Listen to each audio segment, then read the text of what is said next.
John MacArthur, Fuego extraño. El peligro de ofender al Espíritu Santo con adoración falsa. Narrado por José Andrés Bolívar Reina. 3. Probemos los espíritus. Primera parte.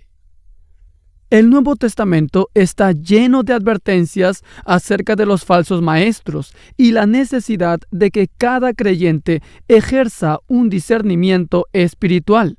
En el Sermón del Monte, el Señor les advirtió a sus oyentes de la siguiente manera: guardaos de los falsos profetas, que vienen a vosotros con vestidos de ovejas, pero por dentro son lobos rapaces. Mateo 7:15. El apóstol Pablo se hizo eco de esas palabras en su discurso a los ancianos de Éfeso. Él dijo: porque yo sé que después de mi partida entrarán en medio de vosotros lobos rapaces, que no perdonarán al rebaño, y de vosotros mismos se levantarán hombres que hablen cosas perversas para arrastrar tras sí a los discípulos. Hechos 20, del 29 al 30.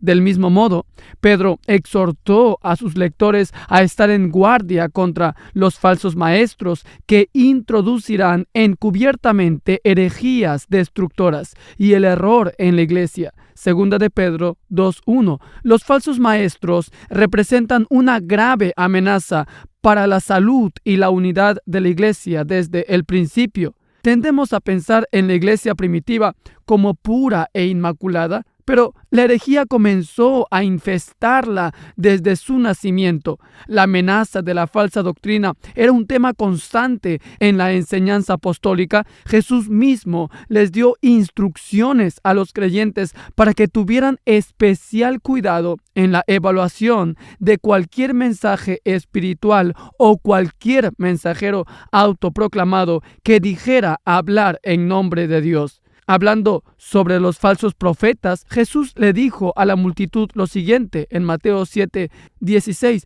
por sus frutos los conoceréis.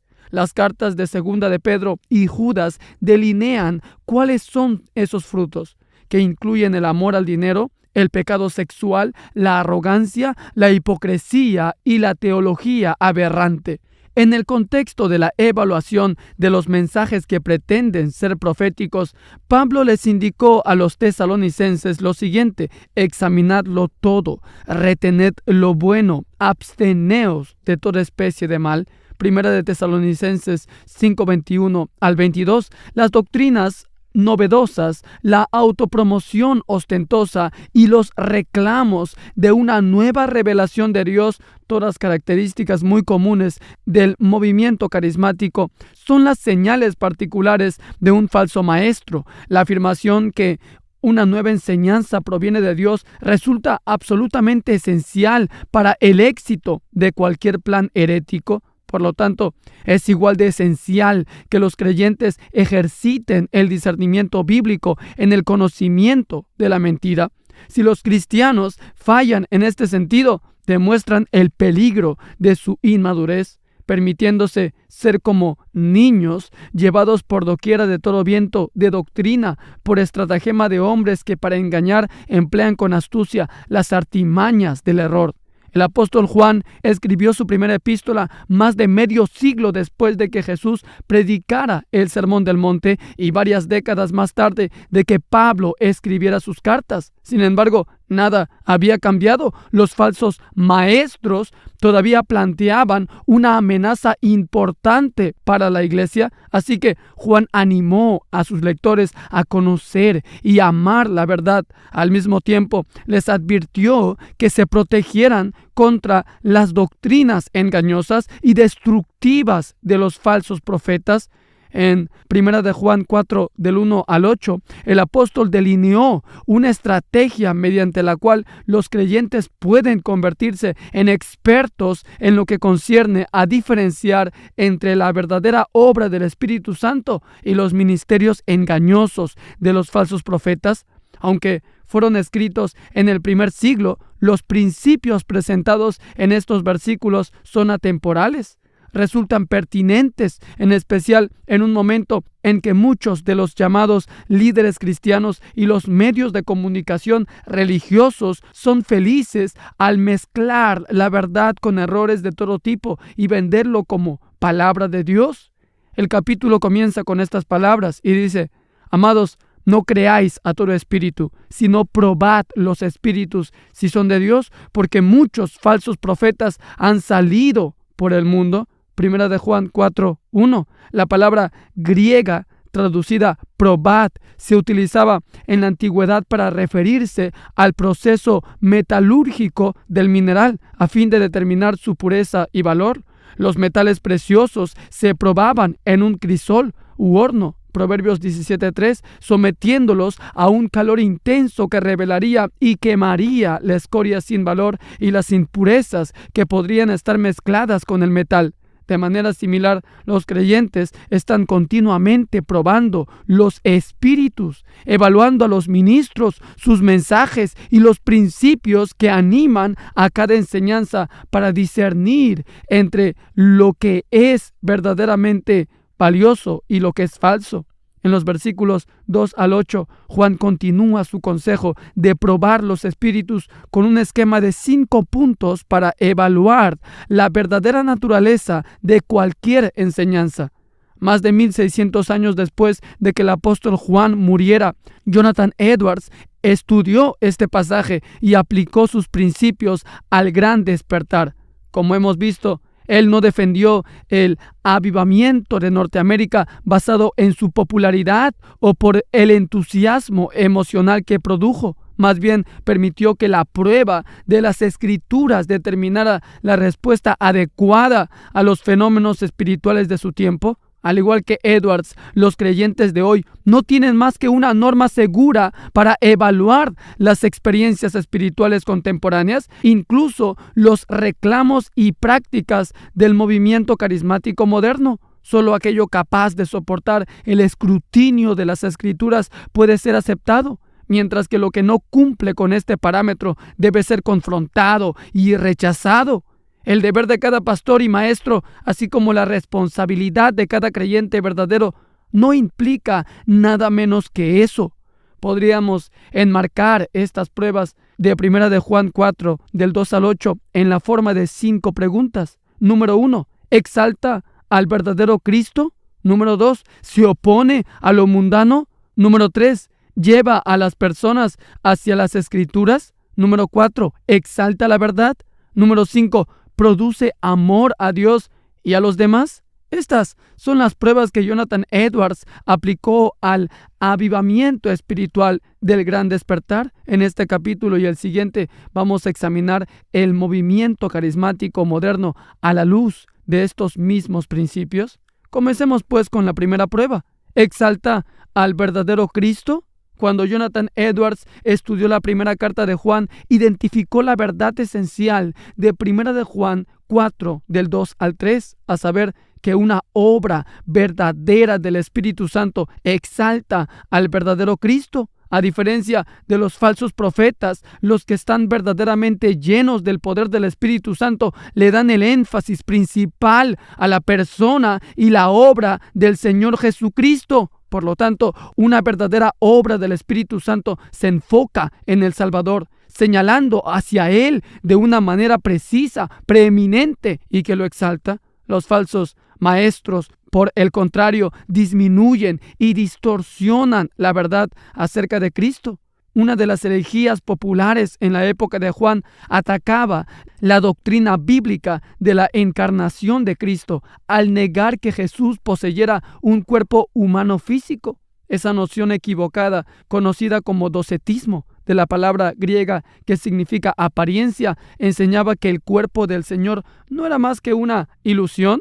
Aunque esto puede sonar extraño a los oídos modernos, se difundió en un cierto momento cuando la generalizada filosofía griega afirmó que el universo material era malo y solo las realidades espirituales eran buenas. Por lo tanto, de acuerdo con el docetismo, Jesús no pudo haber tenido un cuerpo real o habría sido manchado por el mal.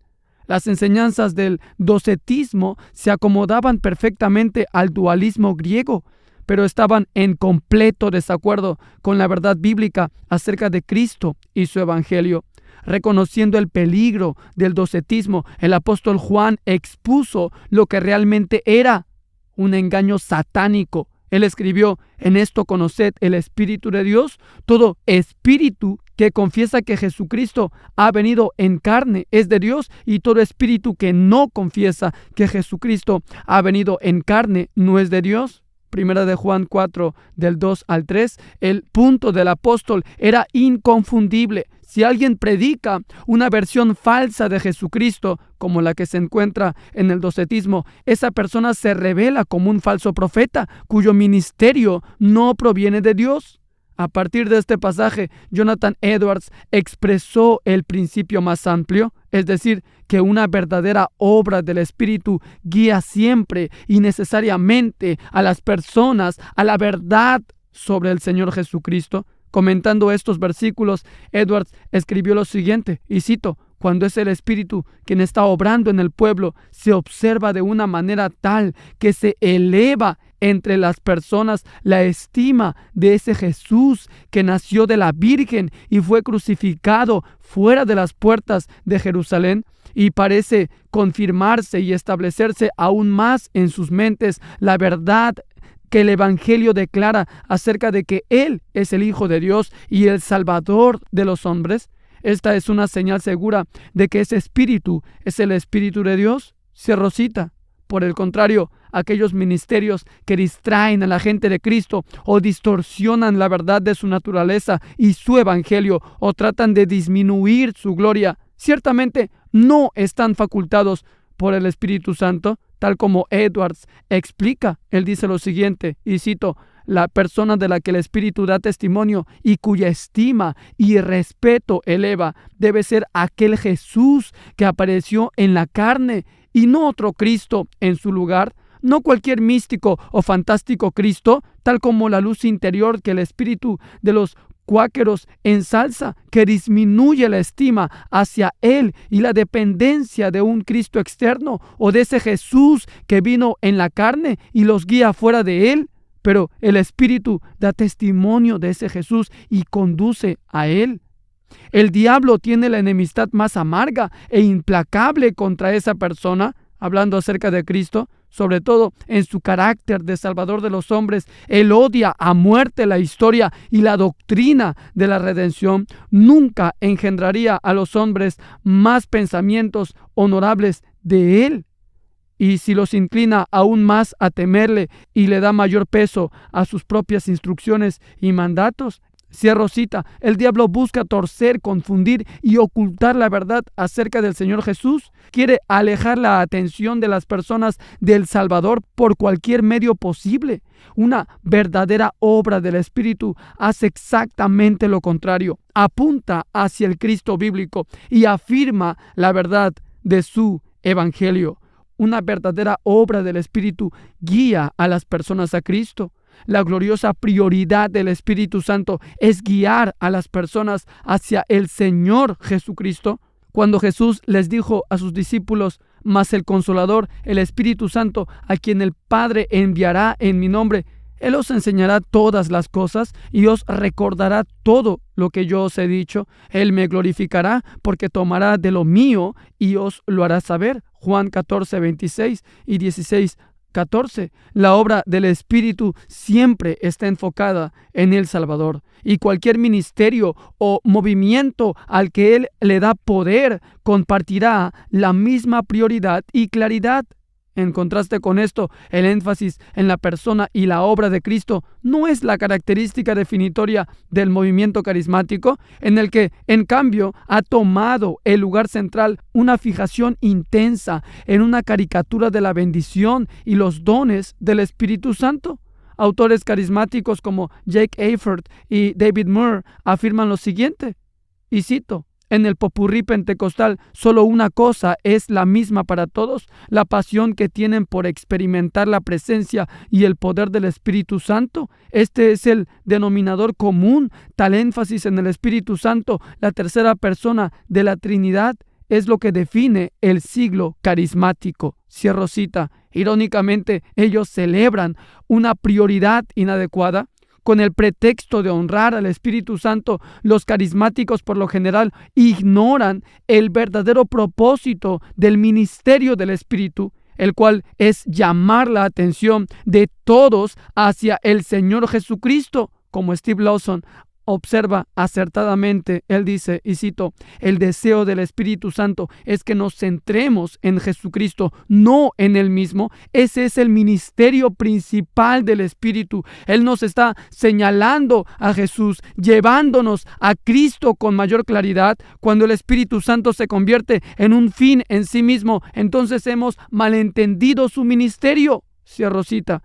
Dentro de los círculos carismáticos, enfoque adecuado en Cristo está opacado por una preocupación por los presuntos dones espirituales y poderes sobrenaturales. Escuche, el típico carismático, y usted podría pensar que la obra del Espíritu Santo es para manifestarse a sí mismo y llamar la atención a sus propios actos.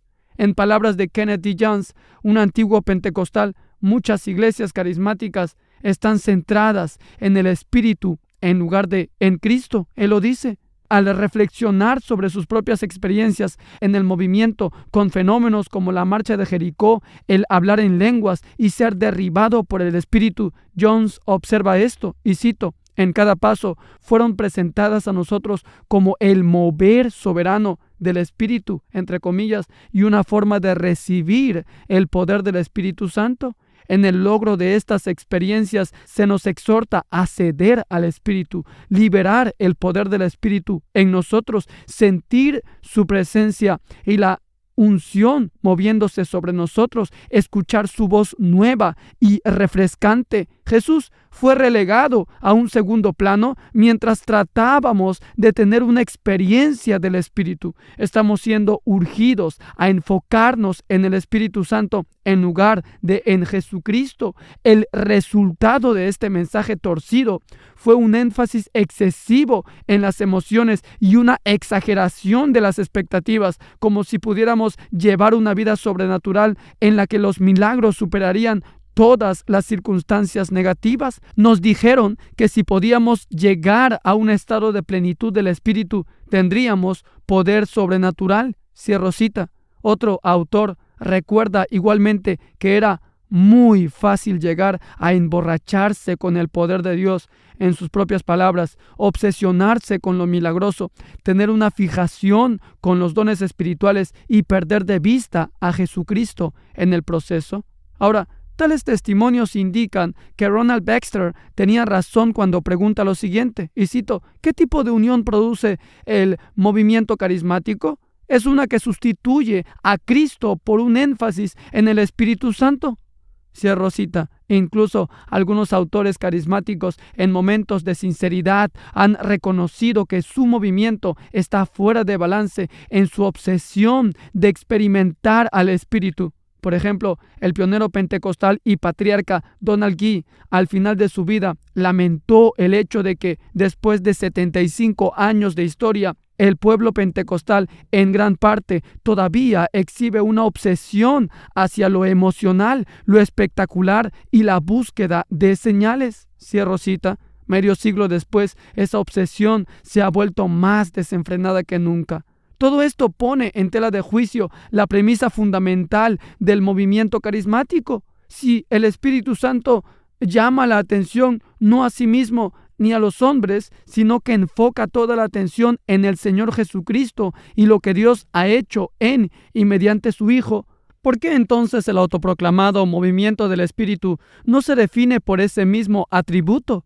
Los carismáticos desean centrar la atención en el Espíritu Santo, o al menos en la suplantación que ellos hacen de él. Sin embargo, el Espíritu Santo desea centrar la atención en la verdadera persona y obra de Jesucristo. Como el Señor les dijo a sus discípulos en el aposento alto, el Espíritu será enviado en su nombre para recordarles sus enseñanzas, hablando de Jesucristo, y dar testimonio de la obra de Jesucristo. Juan 14, 26, 15 y 26. El Espíritu no habla por su propia cuenta ni llama la atención a sí mismo, más bien desea glorificar al Hijo. Juan 16, del 13 al 14. El famoso puritano Matthew Henry lo resumió de esta forma, y cito: el Espíritu no vino para erigir un nuevo reino, sino para glorificar a Cristo. Más recientemente, Kevin D. Young escribió el papel del Espíritu de esta manera, y cito: exaltar a Cristo es la evidencia de la obra del Espíritu. El enfoque de la iglesia no está en la paloma, sino en la cruz. Esa es la forma en que el Espíritu actuaría, como J.I. Packer afirma. Él dice: el mensaje del Espíritu para nosotros nunca es mírame, escúchame, ven a mí, conóceme, sino siempre mira a Cristo y observa su gloria, atiéndelo y escucha su palabra, ve a Él y ten vida, conócelo y saborea su don de gozo y paz. Cierro cita. El Espíritu obra en la iglesia para que los hombres puedan ver a Jesús como Señor, reconozcan su autoridad y se sometan a su voluntad. 1 Corintios 12:3, Filipenses 2, del 9 al 13. Por lo tanto, una verdadera obra del Espíritu dirige a la gente en primer lugar y sobre todo a exaltar a Cristo como Señor soberano y a poner su atención y afecto en Él. El Espíritu resulta más glorificado cuando honramos al Hijo. El Espíritu Santo no solo dirige nuestra atención hacia el Señor Jesús, sino también nos conforma a la imagen de Cristo. Efesios 3, 16 al 19, como lo explica el teólogo Bruce Ware. Él dice lo siguiente, y cito: es evidente que el enfoque principal del Espíritu y su actividad constante es dar honor y gloria a Cristo. El Espíritu obra en los creyentes, entonces, para que puedan llevar a cabo la obra del Padre, para que sus hijos sean cada vez más semejantes a su Hijo Jesús. ¿Qué hace el Espíritu Santo que provoca que seamos más como Cristo? Según 2 Corintios 3, 18, el Espíritu enfoca nuestra atención en la belleza de la gloria de Cristo y por ello somos compelidos a ser más y más como Él. Cierro cita. Por el poder del Espíritu, los creyentes son llevados a contemplar la gloria del Señor y como resultado se transformarán a su imagen. Nada que distraiga de tal enfoque centrado en Cristo puede atribuirse a la obra del Espíritu Santo. Por el contrario, eso lo aflige. Tal vez nadie estableció este aspecto con mayor claridad que el famoso predicador británico de principios del siglo XX, David Martin Lloyd Jones. En una amplia sección, Lloyd Jones declaró lo siguiente, y cito: el Espíritu no se glorifica a sí mismo, glorifica al Hijo. Esto es, para mí, una de las cosas más sorprendentes y notables sobre la doctrina bíblica del Espíritu Santo. El Espíritu Santo parece esconderse y disimularse. Él siempre está, por así decirlo, poniendo el foco en el Hijo, y es por eso que creo, y lo creo profundamente, que la mejor prueba de todas en cuanto a si hemos recibido al Espíritu es preguntarnos: ¿qué es lo que pensamos del Hijo? ¿Qué sabemos sobre el Hijo? ¿Es el Hijo real para nosotros? Esta es la obra del Espíritu. Él es glorificado indirectamente. Él siempre nos está señalando al Hijo y por lo tanto verá con cuánta facilidad nos desviamos del camino y llegamos a ser herejes si nos concentramos demasiado y de una manera no bíblica en el mismo Espíritu. Sí, debemos darnos cuenta de que Él habita en nosotros, pero su obra de morar en nuestro interior es para glorificar al Hijo y traernos ese bendito conocimiento del Hijo y su amor maravilloso por nosotros. Él es quien nos fortalece con poder en el hombre interior, Efesios 3:16, para que podamos conocer este amor, el amor de Cristo. Lamentablemente, es en este punto que muchos en el movimiento carismático, en verdad, han ido por el mal camino. Ellos piensan que están exaltando al Espíritu al hacer de sus dones y bendiciones el tema central. En realidad es todo lo contrario. Para honrar verdaderamente al Espíritu, la atención debe estar puesta en Cristo, tal como el teólogo James Montgomery Boyce lo dijo. Y cito: Si se nos dice que el Espíritu Santo no hablará de sí mismo, sino de Jesús, entonces podemos concluir que cualquier énfasis en la persona y la obra del Espíritu que le reste valor a la persona y la obra de Jesucristo no es llevado a cabo por el Espíritu. De hecho, es la obra de otro espíritu, el espíritu del anticristo, cuyo trabajo es minimizar la persona de Cristo. Primera de Juan 4, del 2 al 3, por importante que sea el Espíritu Santo, Él nunca pretende ocupar el lugar de Cristo en nuestro pensamiento. Cierro cita. El pastor Chuck Swindoll es aún más explícito al respecto. Él dice, y cito, resalten esto, el Espíritu glorifica a Cristo.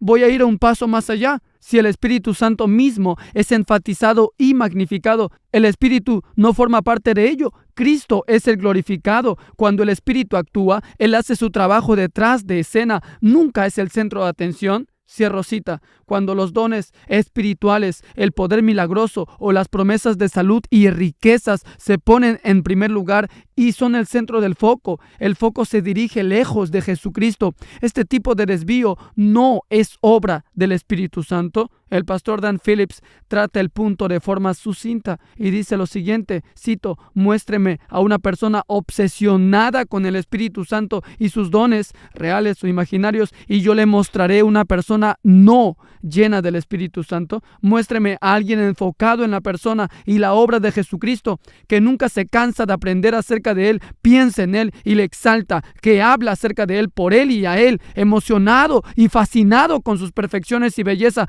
que busca maneras de servirlo y exaltarlo, que explora incansablemente formas de entregarse y ser usado por Él, creciendo en su carácter para ser más y más como Cristo. Y yo mostraré una persona que está llena del Espíritu Santo. Debemos aprender lo que la Biblia dice sobre el Espíritu Santo. Debemos enseñar lo que la Biblia dice sobre el Espíritu Santo. Debemos tratar de vivir una vida plena del ministerio bíblicamente definido del Espíritu Santo. Sin embargo, no debemos perder de vista lo siguiente: en la medida en que seamos llenos del Espíritu Santo, seremos guiados y enfocados en la persona del Señor Jesucristo. Ser lleno del Espíritu es estar centrado en Cristo. Hebreos 12:2. El Espíritu Santo nos llama la atención sobre el Salvador. Este es su objetivo principal. Cualquier movimiento que disuada a sus seguidores de esta prioridad manifiesta el hecho de que no está facultado por el tercer miembro de la Trinidad. Una verdadera obra del Espíritu afirma la verdad acerca de Cristo. Cuando el Espíritu Santo nos llama la atención en cuanto al Señor Jesucristo, siempre presenta al Salvador de una manera que es bíblicamente correcta.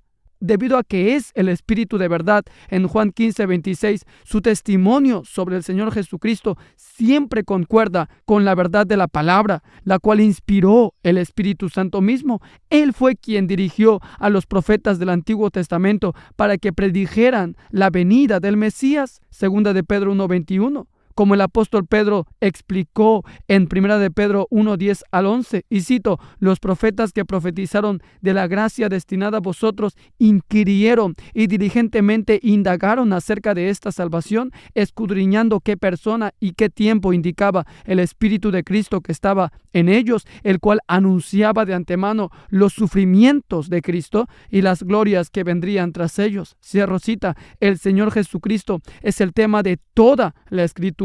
Juan 5:39, y el Espíritu Santo usa la palabra de Dios para señalarnos de manera directa la gloria de Jesucristo. Cualquier ministerio o mensaje que no presenta a Jesucristo de una manera bíblica precisa no es una verdadera obra del Espíritu. Ese era el punto del apóstol Juan cuando denunció el falso, entre comillas, Cristo del docetismo. Jonathan Edwards encontró una aplicación similar en 1 de Juan 4, del 2 al 3. Como señalé anteriormente, Edwards rechazó de manera enfática las versiones místicas y fantásticas de Cristo, tal como la luz interior de los cuáqueros. Tales imaginaciones no son el reflejo del verdadero Salvador. Cualquier movimiento que presenta una visión deformada de Jesucristo no constituye una verdadera obra del Espíritu Santo. Al contrario, se origina en el espíritu del anticristo. Las historias sobre visiones de Jesucristo son comunes en los círculos carismáticos. Supuestamente se viste como bombero, con más de 300 metros de altura. Aparece inesperadamente en el baño, danza encima de un vertedero de basura, se sienta en una silla de ruedas en una clínica de convalecientes, hace largas caminatas por la playa o aparece en cualquier número de formas excesivamente imaginativas. Sin embargo, estas experiencias imaginarias no pueden ser del Espíritu Santo, ya que distorsionan la representación bíblica de lo que es el Señor Jesús en realidad. Cuando el apóstol Juan tuvo una visión de Cristo resucitado, cayó al suelo como muerto. Apocalipsis 1:17. Compare esto con las experiencias modernas, como la visión relatada por un autor carismático, y las diferencias resultan notables. Abro cita. Poco después de que el Espíritu Santo se reveló a sí mismo, vi a Jesús. Entonces le pedí al Señor que me llevara a su lugar secreto. Yo estaba tumbado en la hierba y le pregunté: Jesús, ¿te acostarías a mi lado? Estábamos allí mirándonos a los ojos. El Padre vino también y se sentó al lado de Jesús. Cierro cita. Visiones carismáticas como esta, que van desde el sentimentalismo cursi hasta la fantasía extraña, pueden ser populares en algunas iglesias, pero no tienen su origen en el Espíritu Santo. Ellas no representan al Señor Jesús con exactitud bíblica, ni lo exaltan como infinitamente glorioso. Por el contrario, una verdadera obra del Espíritu siempre hace estas dos cosas. Para empeorar el asunto, algunos maestros carismáticos defienden abiertamente herejías cristológicas grotescas, incluso blasfemias osadas contra la enseñanza de que Jesús no vino a la tierra como Dios en carne humana, negando que Él alguna vez afirmara ser Dios, asegurando que asumió la naturaleza pecaminosa de Satanás en la cruz, y alegando que Jesús murió espiritualmente en el infierno después de morir físicamente en la cruz. El predicador de la prosperidad, Kenneth Copeland, muestra la forma blasfema y antibíblica en que se trata a Jesucristo en los círculos de la palabra de fe, y él dice, y cito: ¿cómo fue entonces que Jesús dijo en la cruz: Dios mío?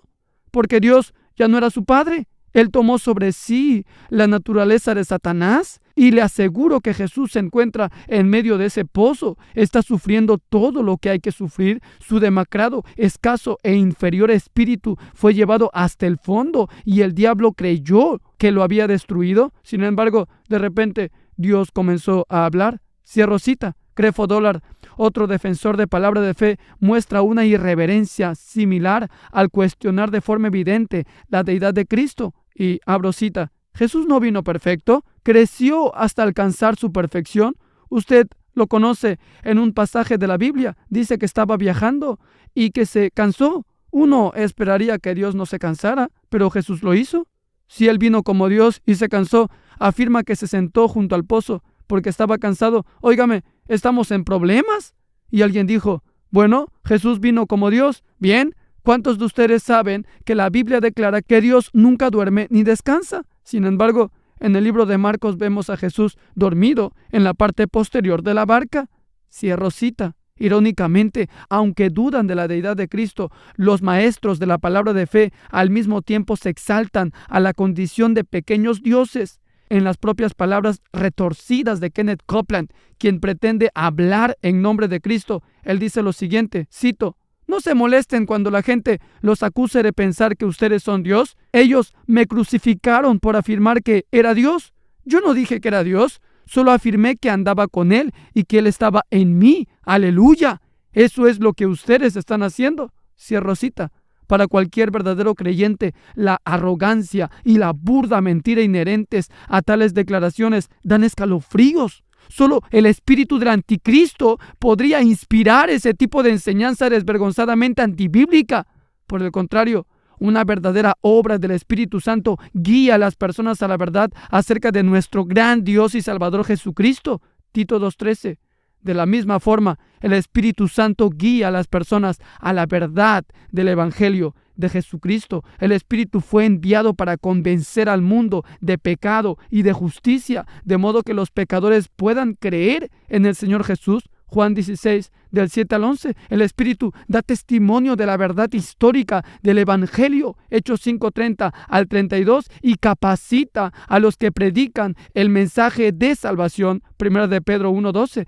Todo lo que socave el mensaje del Evangelio no es una verdadera obra del Espíritu Santo.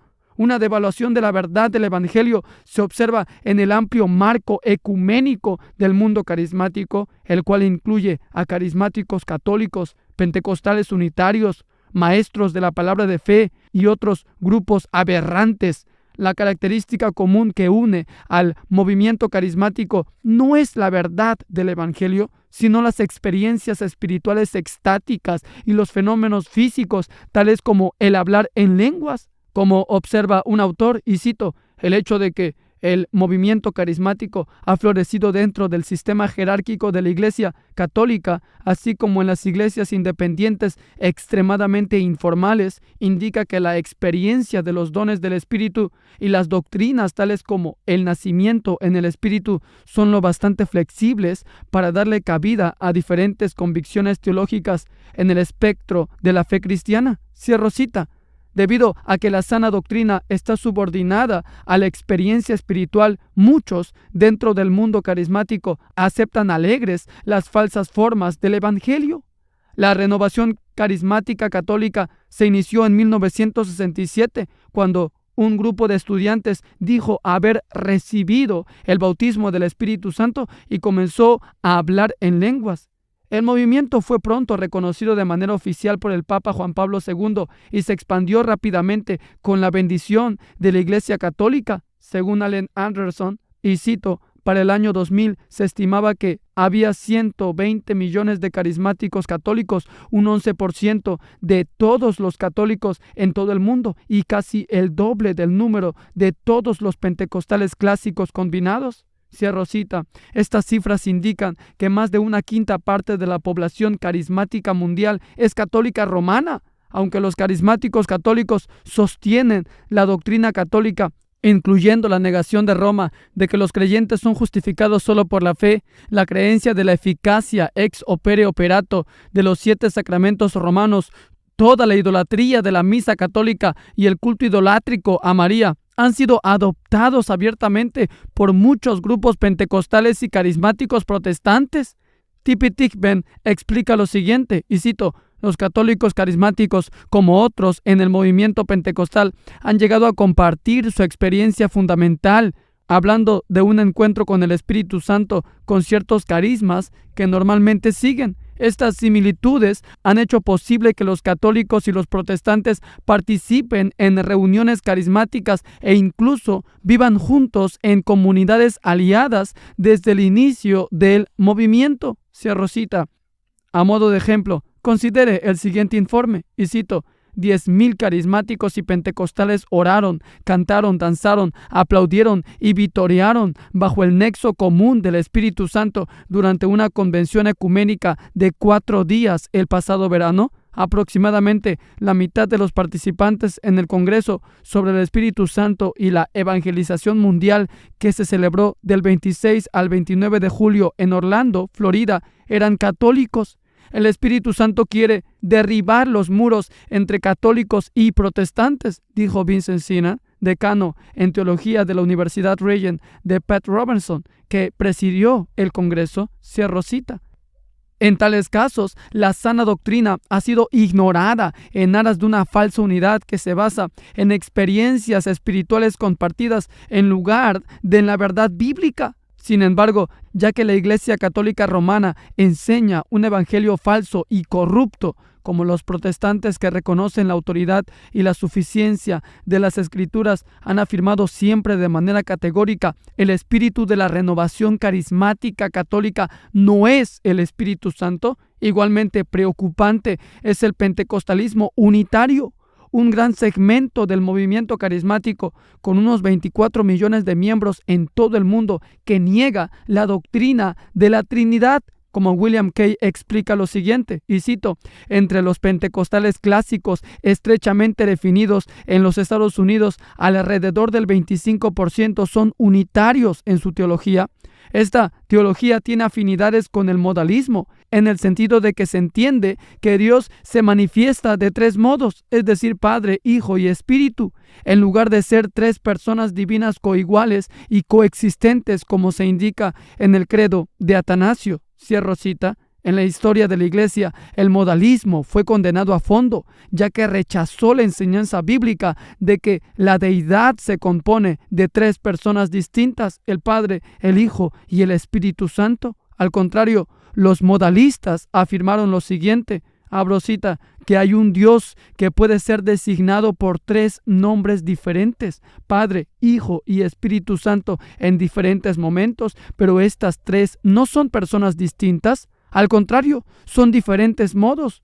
De ahí el nombre modalismo del único Dios. Por lo tanto, Dios puede ser llamado Padre como el creador del mundo y legislador. Puede ser llamado Hijo como Dios encarnado en Jesucristo. Y puede ser llamado Espíritu Santo como Dios en la era de la Iglesia. Por lo tanto, Jesucristo es Dios y el Espíritu es Dios, pero no son distintas personas. Cierro cita.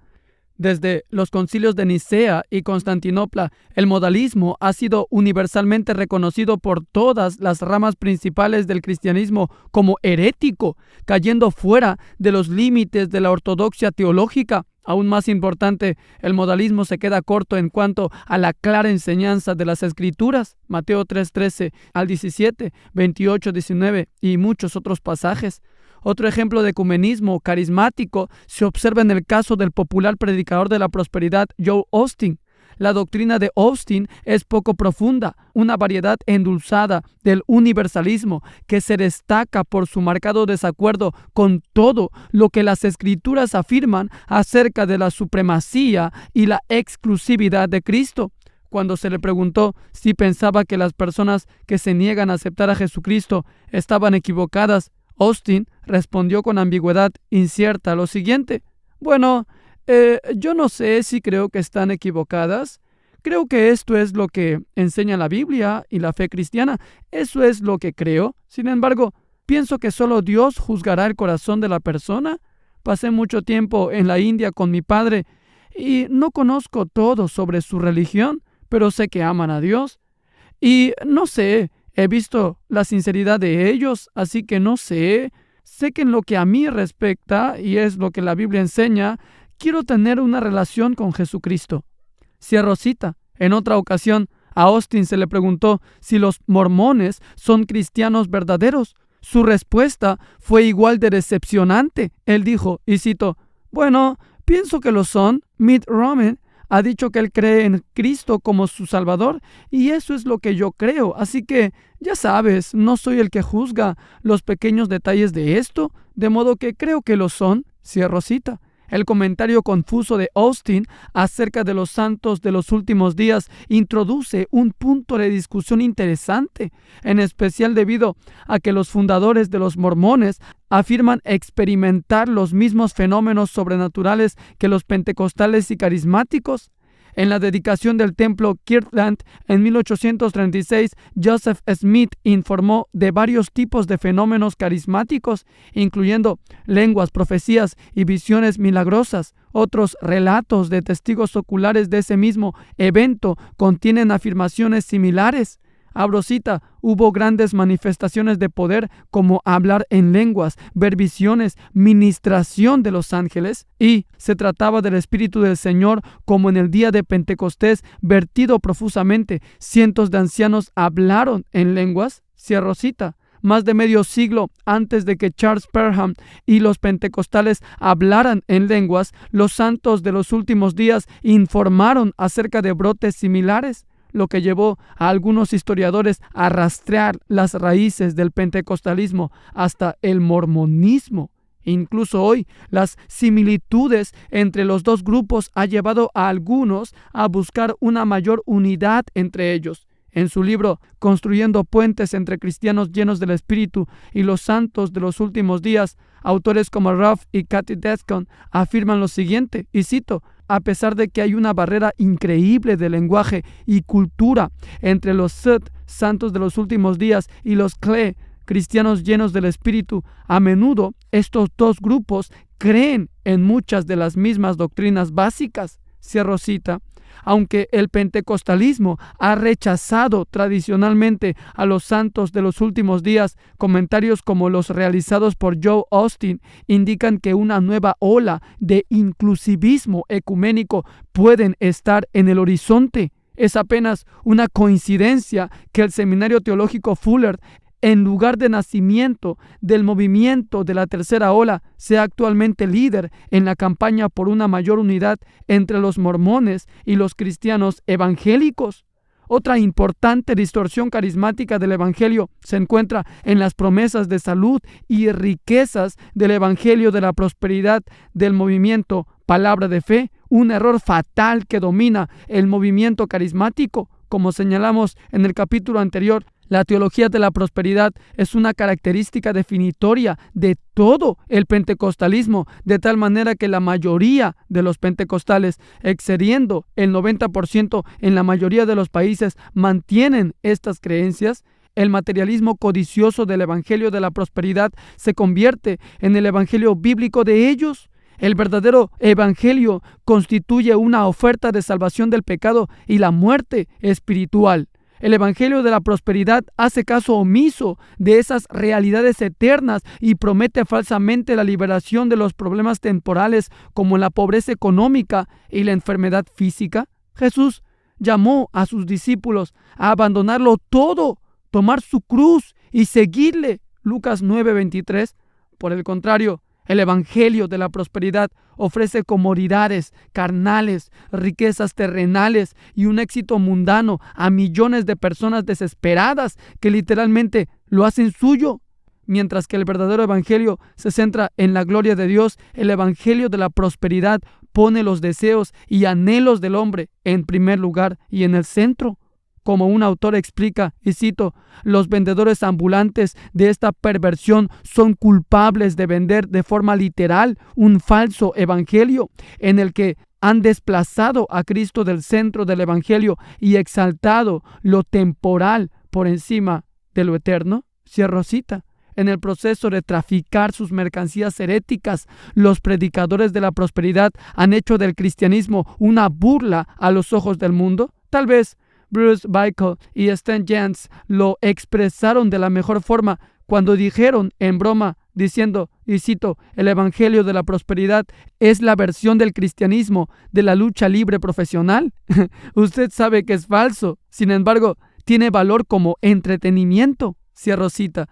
Sin embargo, a diferencia de la lucha profesional, no hay nada realmente divertido en la teología de la prosperidad. Se trata de una herejía mortal y condenable en la que la verdad de la palabra de Dios se tuerce de forma intencional por parte de estafadores espirituales que un día serán castigados por su arrogancia blasfema, como dice Judas 13. Si uno tuviera que sumar el número de personas relacionadas a grupos heréticos como la Renovación Carismática Católica, el Pentecostalismo Unitario y el Movimiento de la Palabra de Fe con su Evangelio de salud, riquezas y prosperidad, la suma sería fácilmente de cientos de millones. Juntos, estos grupos representan una gran mayoría dentro del movimiento carismático moderno. Aunque defienden formas falsas del evangelio, son aceptados en gran medida en el mundo carismático debido a sus experiencias, entre comillas, espirituales compartidas. Este evangelio no pasa la prueba.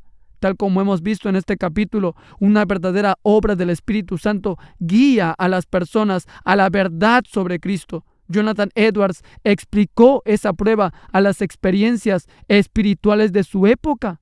Y seremos sabios si hacemos lo mismo en la nuestra. Cuando se evalúa el movimiento carismático sobre esa base, nos encontramos con que no pasa esta prueba, al menos en dos aspectos importantes. En primer lugar, la obsesión carismática con los supuestos dones y el poder del Espíritu Santo desvía la atención de la gente de la persona y la obra de Jesucristo. El Espíritu Santo señala a Cristo, no a sí mismo. Los que están en verdad llenos del Espíritu Santo comparten la misma pasión. En segundo lugar, el movimiento ha permitido que falsas formas del Evangelio prosperen de manera evidente dentro de sus fronteras, incluso errores que van desde las obras de justicia del catolicismo romano hasta el materialismo del Evangelio de la prosperidad. Cabe destacar que estas desviaciones no son relegadas a los márgenes del movimiento, ellas representan la corriente principal del mismo. Todo esto plantea una pregunta fundamental. ¿Puede un movimiento que distraiga la atención de la gente, alejándola de Cristo, mientras que al mismo tiempo acepta falsas formas del Evangelio, atribuirse al Espíritu Santo? Jonathan Edwards habría contestado a esta pregunta con un rotundo no, basado en el principio bíblico que se encuentra en 1 de Juan 4, del 2 al 3. De todo corazón estaría de acuerdo con esa evaluación. El Espíritu Santo nunca utilizaría sus dones para autenticar a los que propagan un falso evangelio y llevan a la gente lejos de la verdad acerca de Cristo. En el siguiente capítulo vamos a considerar las pruebas restantes en 1 de Juan 4, del 2 al 8. A medida que seguimos investigando la pregunta, ¿es el movimiento carismático moderno una verdadera obra del Espíritu Santo?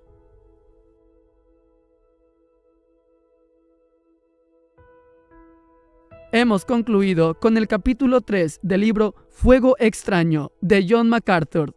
En la siguiente transmisión estaremos viendo el capítulo 4, que se titula Probemos los Espíritus, segunda parte. Dios los bendiga, amados hermanos, y espero reencontrarnos en una nueva transmisión. Y no se olvide suscribirse y darle a la campanita para que cada vez que se suba un nuevo capítulo o un nuevo video, YouTube les sea informando al instante. Que Dios lo bendiga. Un fuerte abrazo desde Lima y Perú. Se despide su servidor, José Andrés Bolívar Reina.